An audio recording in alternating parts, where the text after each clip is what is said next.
Hey everyone, Nathan here, Absurd Being. Okay, so we're back. Finally, a little unanticipated hiatus, but here we are. Still in Chapter 3, The Image of Thought. And this is going to occupy us for two more, for this video and one more. So in this video, we'll look at the 5th and the 6th postulates, and then the 7th and the 8th in the next video before we move on to the new chapter. So in this video, the first section is going to be the 5th postulate, error. So the first thing that Deleuze tells us here, and probably the most important thing regarding error, is that it actually belongs to the form of common sense, which at first sounds like a bit of a contradiction. How do you get error and common sense together? But what he means by that is error belongs to this common sense way of thinking, this common sense understanding of what thought is. So representation, recognition, good sense, the whole dogmatic image of thought. Error falls into that picture, that way of understanding thinking. And the reason, Deleuze says, is that error is always false recognition. And anytime you talk about recognition, we're talking about the dogmatic image of thought. So we're not getting to what I called before real or authentic thinking. We're not understanding it. Instead, we've got this dogmatic image of it. So it's always false recognition, meaning that it always arises from two faculties that don't quite line up, that don't quite align correctly, which means we get a false distribution of the elements of representation. If you remember that, we talked about distribution in a couple of videos back when we were looking at good sense. So you get a false distribution of the elements of representation when two or more faculties don't align. Or error is a false evaluation of opposition, analogy, resemblance, and identity. So all connected to that dogmatic image of thought, this idea of thought as representation. And to this end, Deleuze describes error as a kind of failure of good sense within the form of a common sense which remains integral and intact. So we're not escaping, even with error, even when we're talking about error, we're not escaping this form of good sense, common sense. We're stuck in this model of representation. And what's really important in this section, this 5th postulate, is that it's recognized, error is recognized by the dogmatic image of thought as the only possible misadventure, Deleuze calls it. The only possible things, the only possible way that something can go wrong, way that thought can go wrong, is through error. So it's the sole negative for thought. And that is a big problem for Deleuze, because the negative is important. It plays an important role in Deleuze's philosophy. And that's kind of the main point. Deleuze's idea is that all these other misadventures, all these other negatives that we see in thinking, they get reduced to or subsumed under error. Therefore, all being incorporated into this form of common sense, the model of representation. And what are some of these other misadventures that Deleuze talks about? Things like, there are three that he gives, three examples. He gives madness, stupidity, malevolence.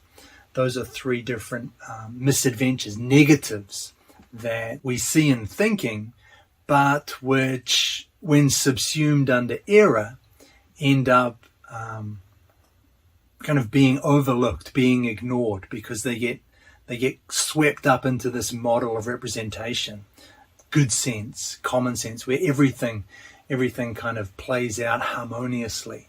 That's the idea that Deleuze is kind of resisting here. He's saying we need to get a negative or negatives. We need to recognize these negatives in thinking in such a way that doesn't eliminate them, because, and this is the important point, those negatives are or are included in the true transcendental structures of thought. So we have to, if we get rid of those negatives, if we eliminate them by subsuming them into error, which then is incorporated in the model of representation, then we have no chance of understanding thinking, real thinking, genuine thinking, because we've lost it with, we've cut off part of it. We've cut off part of the essential structures of thought. So he says real or authentic, actually I say real or authentic thought is coward, is stupid, it's cowardly, it's cruel, it's base. Those are some words he uses to describe real thought, real thinking. And if we exclude those, if we sweep them up under this idea of error and kind of eliminate them through representation, we can't possibly understand thinking, because those are essential structures of thought, those things. I really like that idea. I've for a while I've been attracted to this notion that there is that the negative is important, and this is it's all from reading the existentialists, but this idea that there's like what we normally think of as negative, what we try and eliminate in our philosophies are actually vital parts of it. You can't eliminate the negative. I called it, I wrote 3 articles on this called The Shadow Side of Human Existence, where just talking about exactly this, where things that we normally think of as bad or we want to get rid of, but they're actually, or limitations or restrictions, but they're actually things that are critical for human existence. Without them, we just couldn't function as human beings. And this is kind of the same idea, but about thinking. Without these negatives, then we can't understand the transcendental structures of thought. So this is nice. But this leads us then to a deeper question we must ask if we want to understand thinking. And that question is, how is stupidity possible? What is, if stupidity, if these negatives are an essential features in the structure of thought, we need to ask, we need to investigate this. How is it that stupidity is possible? What is stupidity? And the answer for Deleuze is that stupidity is possible through the link between thought and individuation, i.e. the way that thought enacts the process of individuation, the way that the way that an individual is actualized. And we're kind of jumping ahead just a little bit with that idea, but this is going to come up in the next chapter when we talk about ideas and individuation and actualization. But stupidity is possible because of this idea of individuation. And essentially, he describes it a little bit in this part of the book. Essentially, individuation is the way that what Deleuze calls fields of fluid intensive factors, which is quite a nice little expression. The way that fields of fluid intensive factors interact to yield individuals, to actualize, might be another word, individuals, individual things, whatever they might be, whether they're values or beliefs or whatever it is that we're interested in here, whatever it is that's being individualized, that's coming into existence is coming about through this process. And a key part of individuation is the way that is the ground out of which that individuation arises. And the important thing is that the ground plays a central role in the individual. So we usually imagine the individual kind of arising out of the ground, standing up independently from it as a figure against the background perhaps, but the figure is what is important. The object is what we focus on, and that's what philosophy has tended to emphasize.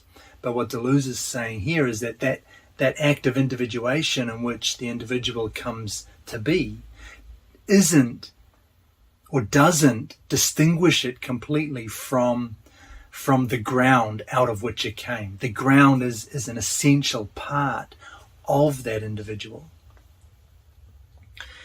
And in other words, individuals in this process that Deleuze is talking about, individuals lack that crystallized, distinct form of I or self, the form that clearly delineates them as distinct entities. They lack this, which is identity and sameness. It's connected with identity and sameness, right? The thing is what it is, independently, on its own.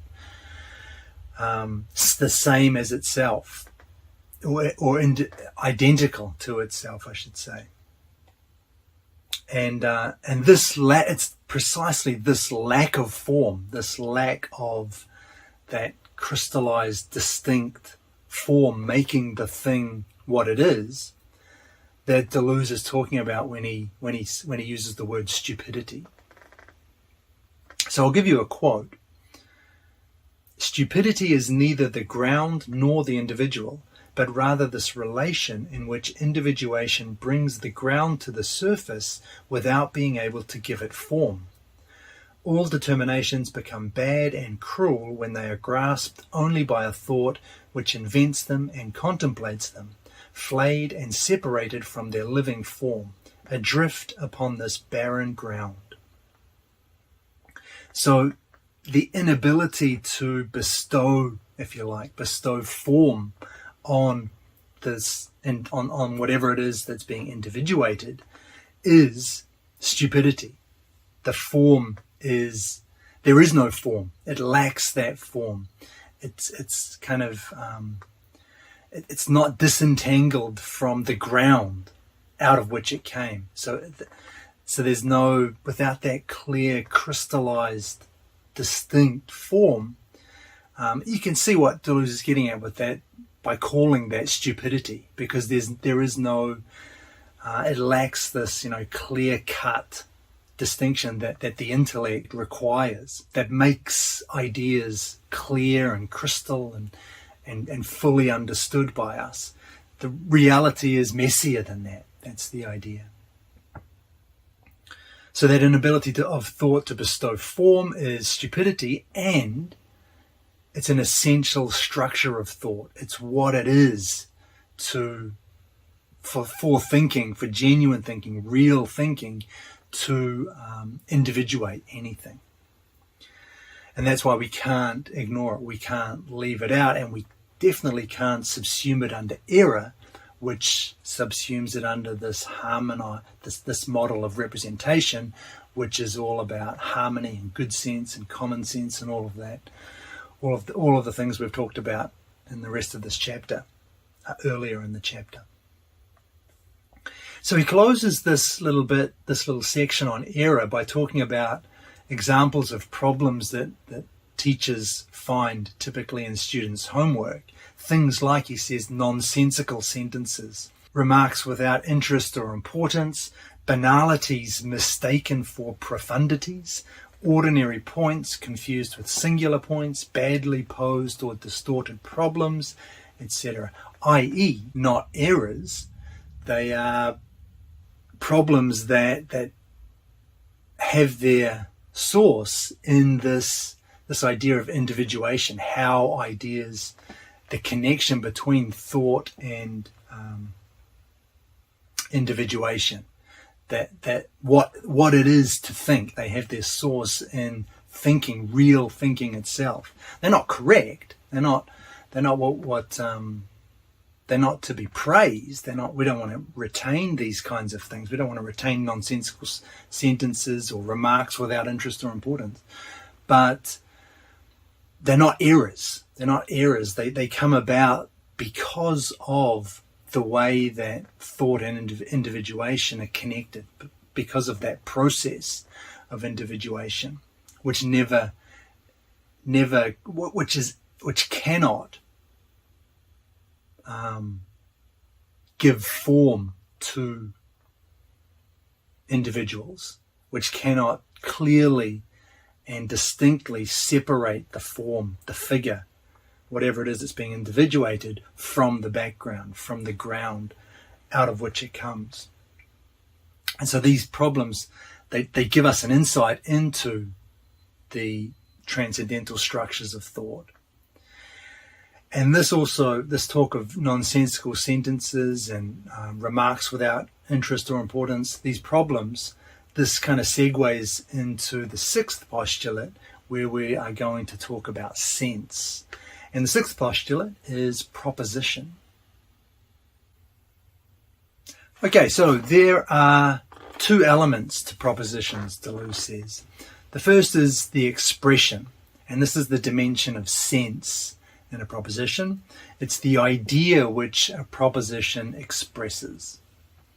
And the other element is what he calls the designation, and this is the dimension of truth and falsity in a proposition, and this just indicates the object to which the proposition applies. And the second element, the designation, the truth and falsity, the object of a proposition, this is the sixth postulate, which Deleuze describes or calls the logical form of recognition. And again, recognition, anytime you see that come up, you know we're dealing with the dogmatic image of thought, not genuine thinking. And it's because this designation is concerned with the object itself, which is what the dogmatic image of thought is all about, focusing on getting this object, crystallizing this clear, distinct object for us. How can we go about getting that? That's what the model of representation is all about. And so the sixth postulate excludes that first part, expression. It excludes sense from its purview.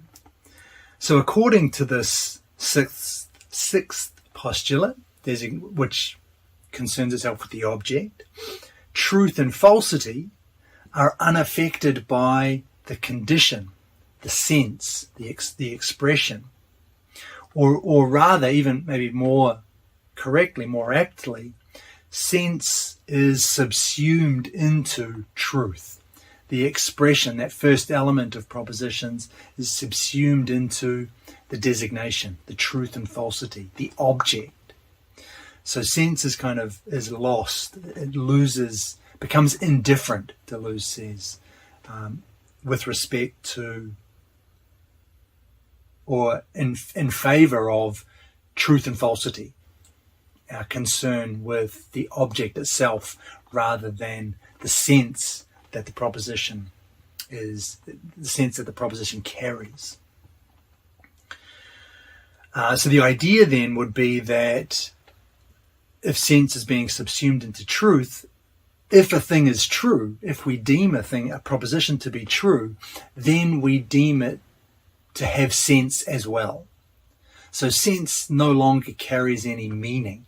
It's just completely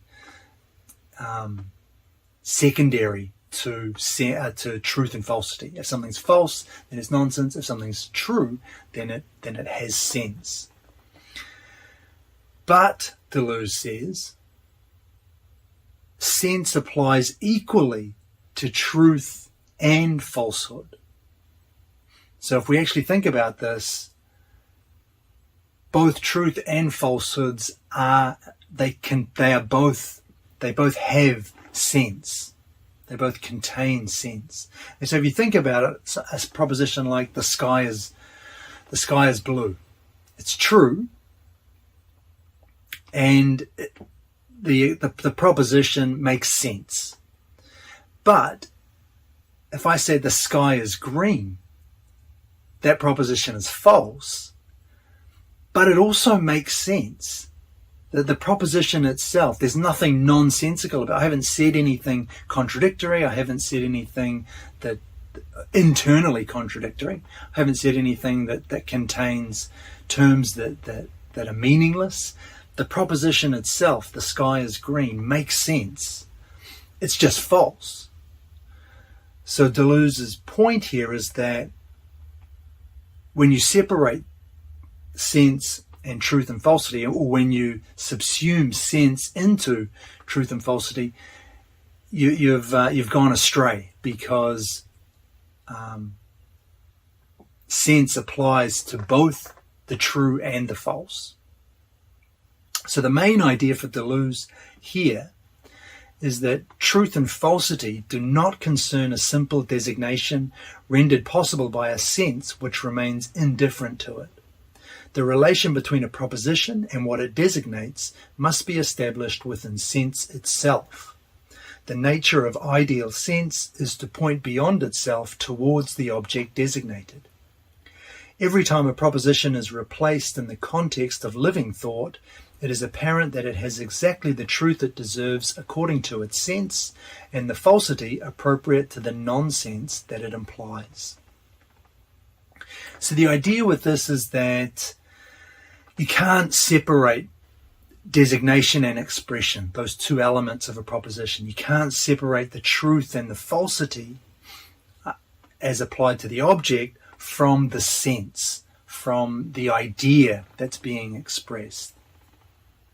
They have to come together, and they have to each retain their own domain. They have to remain valid, meaningful. You can't subsume one into the other. They're both equally important parts that have to be respected.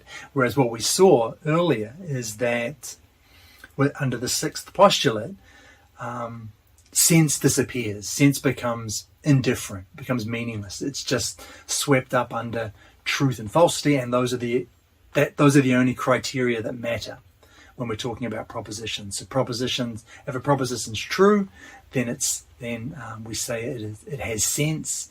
If it's false, then we say it's nonsensical.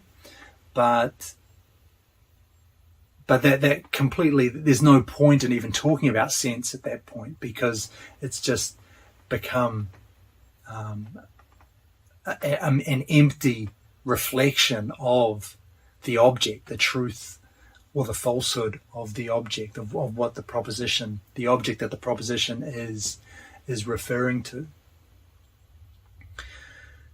So the truth and the falsity, the truth or the falsity of the designated and the sense in the idea expressed, they're a little bit like the individual and the ground that we talked about in the last postulate. So you've got, in fact, Deleuze talks about sense as context, like a ground out of which the truth or falsity of the object can emerge. But which means that, in the same way that when we talked about individuation, the individual is never distinct from the ground, it's the same here. The truth and falsity in reference to the object is never separate from the sense in which it applies, the context in which we're talking about this proposition, in which the proposition is coming about. And so he talks about sense as context in living thought, as opposed to what he says, a nice expression, puerile and artificial textbook examples, i.e., those are cases where the designated, the object, stands outside sense. It has no reference it lacks any context, and those are the only times when proposition can stand outside of sense. Puerile and artificial textbook examples. When we're talking about anything else, any other proposition that is relevant, that means something, then it requires this context of sense, this background in which the designated can apply, can legitimately apply. Because if we change the sense, change the context, then the proposition is either completely different, or maybe it becomes meaningless. Maybe it becomes nonsensical. So that background, that context, that sense in which the proposition is operating is crucial. So this leads us to the question then, what is sense? And we get another division here between signification and sense. So signification, Deleuze says, refers only to concepts and the manner in which they relate to the objects conditioned by a given field of representation.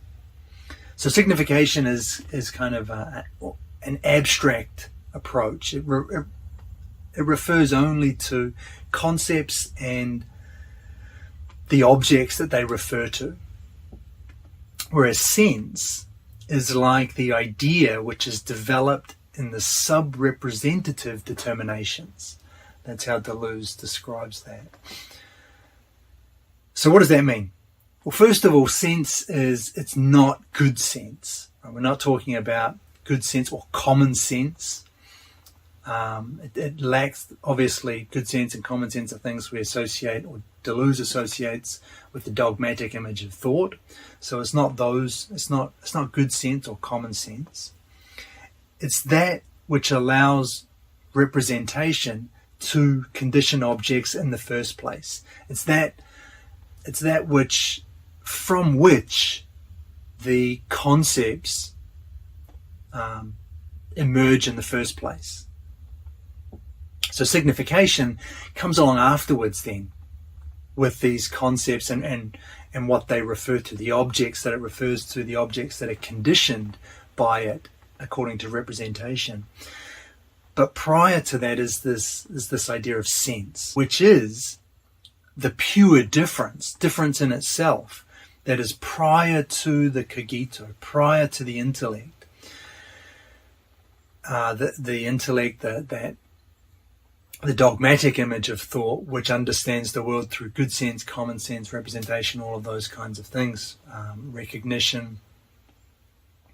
So it's prior to that. It's the, again, that good example is what we talked about in the last section, with the last postulate, that ground out of which the individual arises, but which is never left behind, which never gets, which the individual never completely disentangles itself from. Therefore, and this is a little bit tricky, sense is also nonsense. Why? Sense is also nonsense. And the reason is that the idea is constituted of structural elements which have no sense in themselves. And this ground of structural elements which make up the idea is the transcendental ground, which is pure difference, which is chaos, discord, that mad becoming that we've talked about before. So sense is, from the perspective of the empirical, nonsense. It lacks meaning.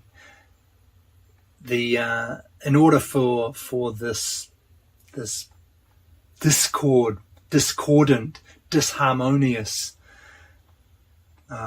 transcendental ground to acquire sense, an operation has to take place. that operation of individuation.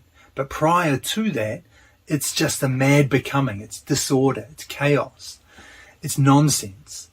And so that's and Deleuze calls this structural. That's the structural aspect versus what he calls the genesis, the aspect of genesis, which is where sense arises. So sense is this context. It's the context in which a proposition context in which a proposition applies. But that sense itself, that context, is itself structurally composed of nonsensical elements. And that's just because at that level, that's what holds. Sense only applies when you get above that, when an act, some kind of process is enacted upon that transcendental ground. And that's going to tie into the metaphysics of thought, which we'll look at in the next chapter, and individuation and actualization, all of those things. But for now, that's kind of the main thing we need to focus on. Sense, what is at its the level of its structural composition is nonsense. So this all leads to a kind of an unusual, as if it wasn't already unusual enough with sense being nonsense. Now we have this another kind of spanner thrown in the works. Deleuze says, in effect, we can never formulate simultaneously both a proposition and its sense. We can never say what is the sense of what we say. We can never say what is the sense of what we say. Why? Because sense is the background or the context within which the proposition stands.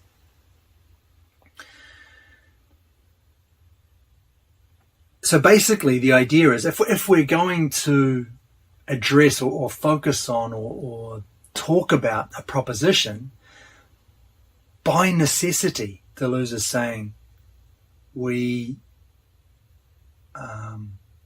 can't also focus on the ground, on the context. We have to put that aside if we're going to even make a proposition. The proposition doesn't get differentiated. It never gets disentangled completely from the background, but we can't focus on the background at the same time as we focus on the proposition. We can't focus on the context at the same time that we make the proposition. It's like holding your mind on two objects at the same time. You can't do it. You focus on one or the other. And if you're focusing on this one, actually a good example are those visual illusions, the duck and the rabbit, right? You either see one or the other. You never see both at the same time. And in order to see one, you have to see parts of the other as kind of a background in which whatever it is that you're looking at comes out, arises, emerges. And so it's the same kind of thing here. The sense as that context is necessarily backgrounded. So in essence, what Deleuze is saying is that we cannot state the transcendental ground of thought, because in order for it to be the ground of thought, it has to remain unspoken. It has to be in the background. It has to be something we're not explicitly concerning ourselves with. It can't become an object. It can't become designated. And so this then means that we can't express the sense, the background of a proposition at the same time that we express the proposition. It's a one or the other kind of deal. And this links us, if you remember, we've talked about this before, to the unconscious, which is, in this case, that context, the sense of the proposition. It is it's there. Right? It never gets, as I said, it's not eliminated, but it's there unconsciously. We're not explicitly focusing on it. We can't explicitly focus on it if we're going to be making a proposition. If we're going to be stating a proposition, the proposition has to be the focus. That's the object. But that sense is still there. That context is still there unconsciously. And that comes up again and again in Deleuze, this idea of hiddenness, or symbols, these things covering over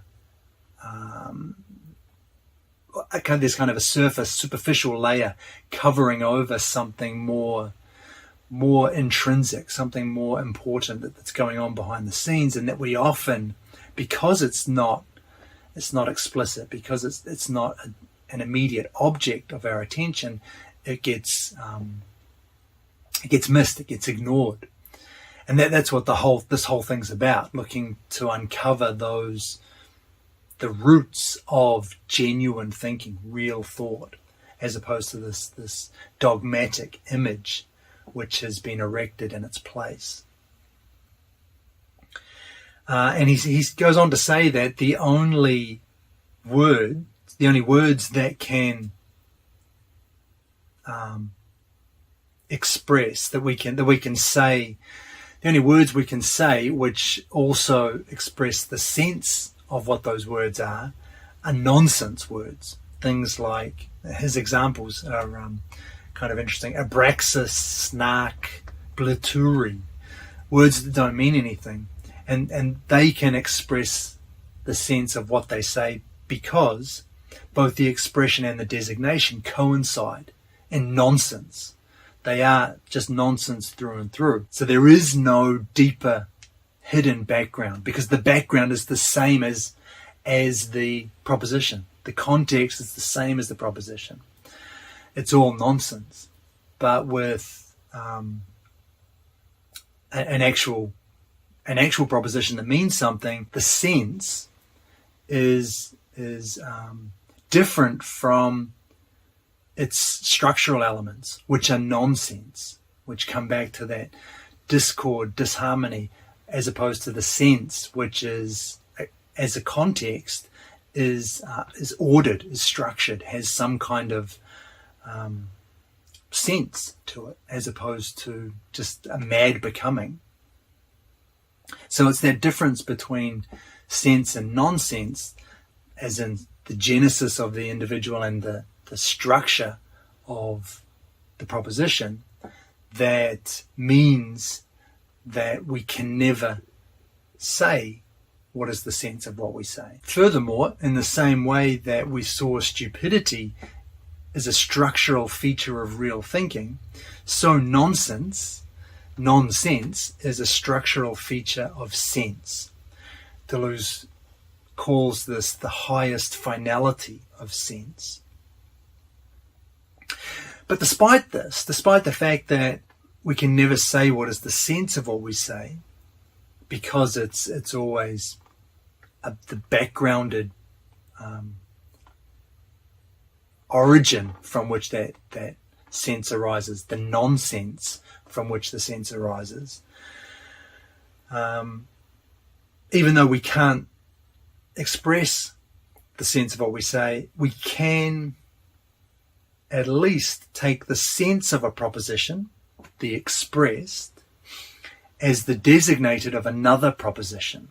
So kind of indirectly approaching the sense of one proposition.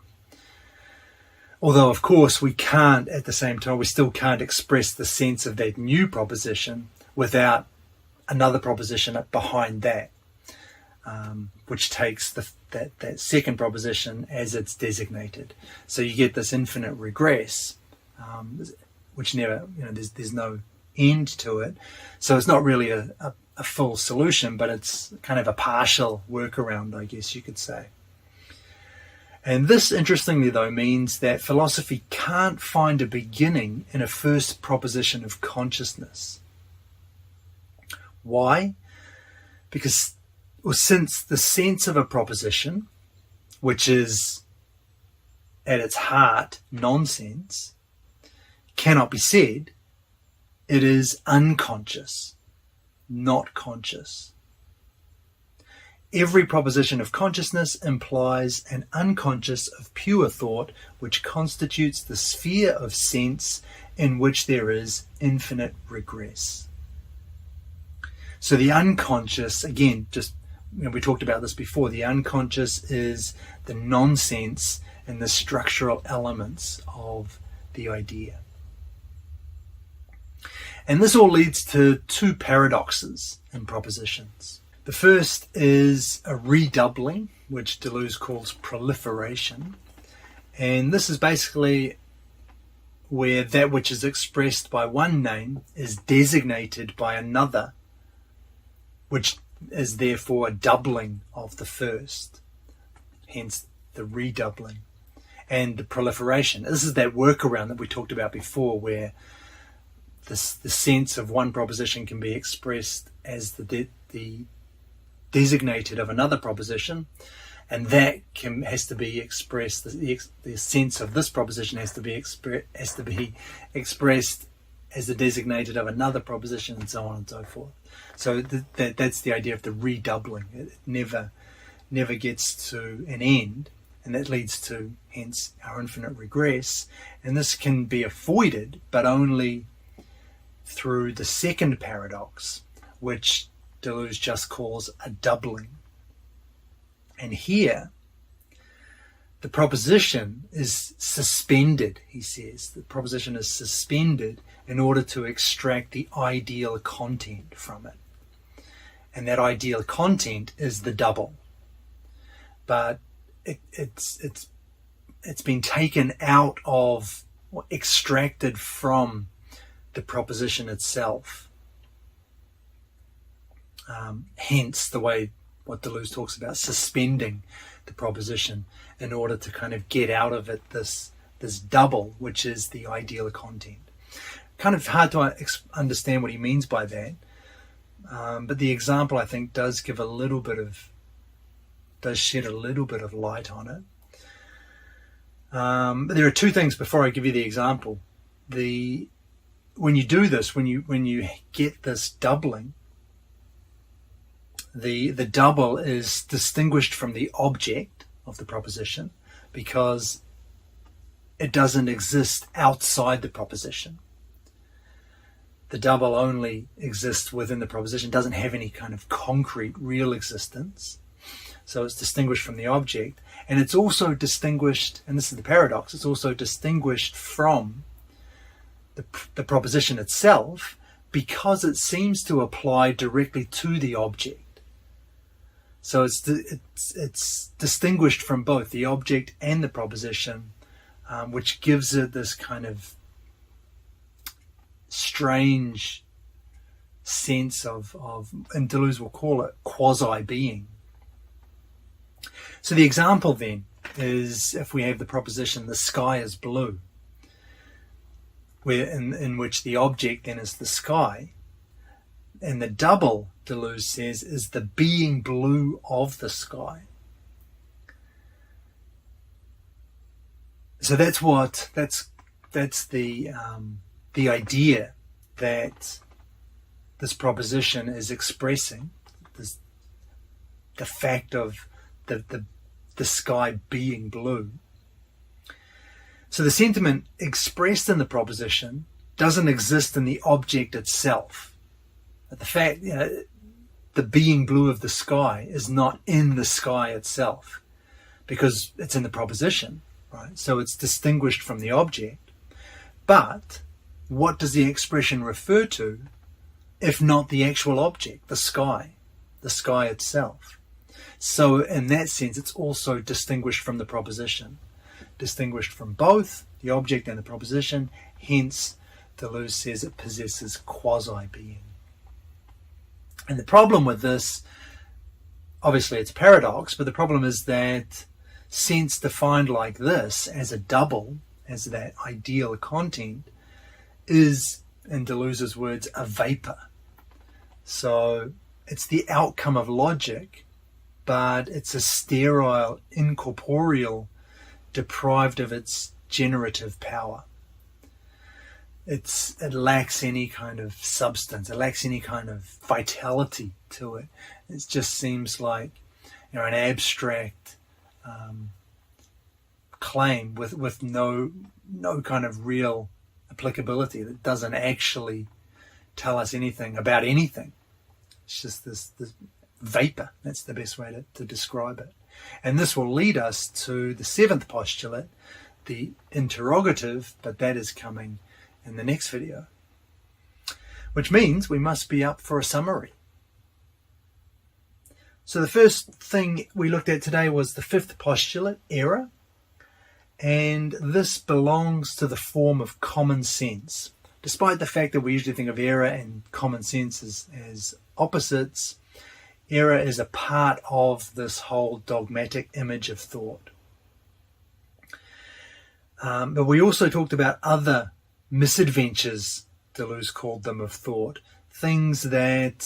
negatives that are not reducible to error. And some of Deleuze's examples: stupidity, cowardice, cruelty, and baseness. And what's important about these is that we can't exclude them, we can't eliminate them from our understanding of thought, because they're essential structural features of thought.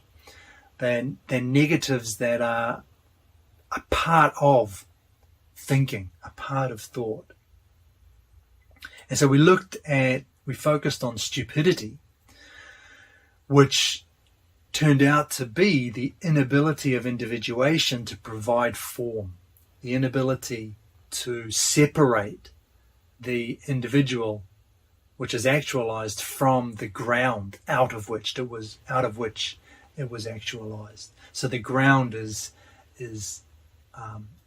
centrally important in the individual, and stupidity then is simply this inability, the fact that we cannot get a clear, crystallized individual to focus on, which is characterized by identity and sameness, which is what it is. There's always this kind of nebulosity surrounding the object, and it's that which Deleuze calls stupidity. But it's also that which is a central, unavoidable part of thinking. Then we turn to the sixth postulate, proposition. And so proposition is divided into expression or sense and designation, which is truth or falsity.